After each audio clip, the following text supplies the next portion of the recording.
ኢየሱስ ክርስቶስ ያማልዳል ብለው በኮንፊደንስ መናፍቃን ለማውራት የሚተማመኑባቸው አምስቱ ጥቅሶችና ማብራሪያቸው። ሰላም ክርስቶስ ከኔም ከናንተም ጋር ይሁን። እንደምን አላችሁልኝ ውድ ቤተሰቦቼ?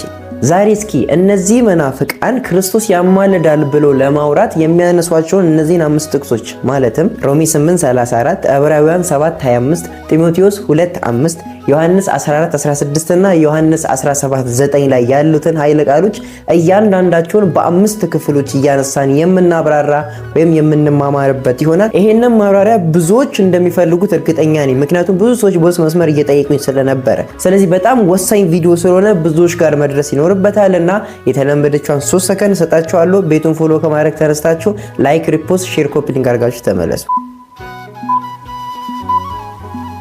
ከልብ አመሰግናለሁ። በዛሬ ቪዲዮ የምንመለከተው ጥቅስ የመጀመሪያው የሮሜ መልእክት ምዕራፍ 8 ከቁጥር 34 ላይ ያለው ኃይለ ቃል ሲሆን እስኪ ቃሉን አብረን እናንብበው። እግዚአብሔር የመረጣቸውን ማን ይከሳቸዋል? የሚያጸድቅ እግዚአብሔር ነው። የሚኮንንስ ማን ነው? የሞተው ይልቁንም ከሙታን የተነሳው በእግዚአብሔር ቀኝ ያለው ደግሞም ስለኛ የሚማልደው ክርስቶስ ኢየሱስ ነው። እሺ የመጀመሪያው ነጥብ ይሄ ክፍል እነሱ እንደሚሉት ኢየሱስ ክርስቶስ ስለማማለዱ ነው የሚያወራው ካልን ኮምፕሊትሊ ስለሱ ሳይሆን የሚያወራው በተቃራኒው እንደውም ኢየሱስ ክርስቶስ ፈራጅ ስለመሆኑ ነው የሚያወራው። ይሄንን እንዴት እንደሆነ ላስረዳችሁ። በመጀመሪያ እነዚህን ሁለቱን ቁጥሮች 33 እና 34 ላይ የተጻፈውን ኃይለ ቃል ልብ ብላችሁ ከተረዳችሁ ብርሃነ ዓለም ቅዱስ ጳውሎስ ቁጥር 33 ላይ ጥያቄ ጠይቅና 34 ላይ ለራሱ መልስ ይሰጣል። እንዴት ካላችሁ 33 ላይ ምን ብሎ ይጠይቃል? የሚያጸድቅ እግዚአብሔር ነው ካለ በኋላ የሚኮንንስ ማን ነው ብሎ ጠየቀ።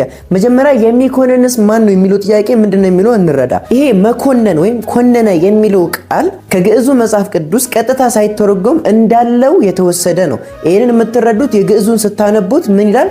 መኑ ዘይኮነን ብሎ ቀጥታ ያስቀምጣል። እዚህ ጋርም የሚኮነን ብሎ ያስቀምጣል። ስለዚህ ሳይተረጎም ቀጥታ የተወሰደ ቃል ነው። ስለዚህ በግዕዙ መኮነን ማለት ምን ማለት ነው ብላችሁ ከጠየቃችሁ ኦብቪየስሊ መፍረድ ነው። ይሄ የግዕዝ ትርጓሜ መጽሐፍቶች ላይ ብታነቡት ታገኙታላችሁ። ታዲያ ሐዋርያው የሚኮንንስ ማን ነው ብሎ ሲጠይቅ በተዘዋዋሪ የሚፈርድስ ማን ነው ብሎ እየጠየቀ ነው። ይሄን ካረጋገጣችሁልኝ 34 ላይ ለዚህ ጥያቄ ፈራጁ ኢየሱስ ክርስቶስ እንደሆነ ይናገራል። ነገር ግን ከዛ በፊት ስለ ኢየሱስ ክርስቶስ የገለጸው ነገር አለ። ምን ብሎ? የሞተው ከዛስ ይልቁንም ከሙታን የተነሳው ኦፍ ኮርስ በእግዚአብሔር ቀኝ ያለው ከዛ ደግሞ ስለኛ የሚማልደው ያ ኢየሱስ ክርስቶስ ነው። ምን የሚያደርገው? የሚፈርደው ብሎ መልስ ሰጠ። ስለዚህ እዚህ ጋር ቃሉ ወይም ክፍሉ የሚናገረው ኢየሱስ ክርስቶስ ፈራጅ እንደሆነ ነው። ነገር ግን ፈራጅ እንደሆነ በሚገልጽበት ሰዓት ስለኛ የሚማልደው የሚል አንቀጽን ተጠቀመ። ይሄንን አንቀጽ ለምን ተጠቀመ የሚለውን ጥያቄ ስናነሳ ነው ከመናፍቃን ጋር የምንጋጨው። እቺ አንቀጽ ታዲያ ምን ማለት ነው ወደሚለው ጉዳይ ስመጣላችሁ የተለያዩ የቤተክርስቲያን አባቶች ብዙ ትርጓሜ ሰጥተውታል። ከዛ ውስጥ ግን የቅዱስ ዮሐንስ አፈወርቅን ትርጓሜ አንስቼ ላብራራላችሁ። ቅዱስ ዮሐንስ አፈወርቅ ስለዚህ ክፍል ቃል በቃል የጻፈውን ላንብብላችሁ። ሐዋርያው ይህንን ሲል ክርስቶስ በአብ ፊት ቆሞ ይለምናል ማለቱ አይደለም፣ ምክንያቱም ይህ ለጌታ ክብሩ አይመጥንምና።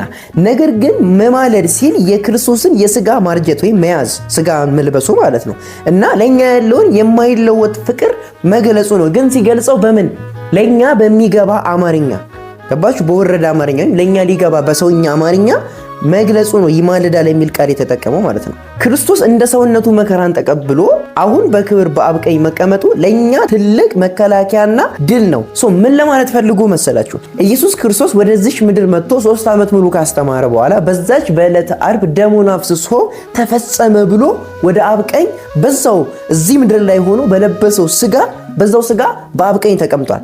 ልብ በሉ ኢየሱስ ክርስቶስ ደሙን ያፈሰሰው ያፈሰሰው ደሙ እኛን ከራሱ ጋር ከአብና ከመንፈስ ቅዱስ ጋር የሚያስታርቀን ሕያው የሆነ ደም ነው። ያ ደም ነው ታዲያ እስካሁን ድረስ የሚያማልደንም የሚያስታርቀንም ከራሱና ከአብ ከመንፈስ ቅዱስ ጋር ወይም ደግሞ በአጠቃላይ ከእግዚአብሔር ጋር።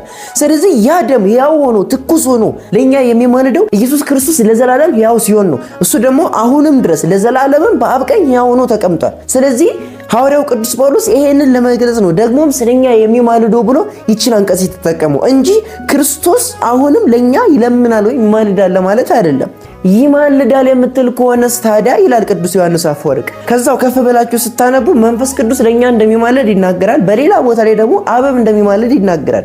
ምልጃ ውስጥ ደግሞ ሶስት ነው የሚያስፈልገው፣ አስማላጅ፣ ተማላጅና አማላጅ። አብ፣ ወልድ፣ መንፈስ ቅዱስ ሶስቱም አማላጅ ከተባሉ ተማላጁ ማን ነው የሚል ጥያቄ ያነሳል ራሱ ቅዱስ ዮሐንስ አፈወርቅ ማለት ነው። ስለዚህ ስናጠቃለው ብርሃነ ዓለም ቅዱስ ጳውሎስ ይሄንን ክፍል ይህችን አንቀጽ ስለኛ የሚማልደው ብሎ የጻፈው ይሄንን ለኛ በሚገባ ቋንቋ ለመግለጽ እንጂ እውነት ክርስቶስ ያማልዳል ብሎ ለመናገር አይደለም።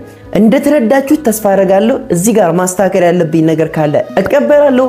ሌሎቹን ጥቅሶች በሌላ ክፍል እስከምንገናኝ ድረስ ቸር ቆዩልኝ።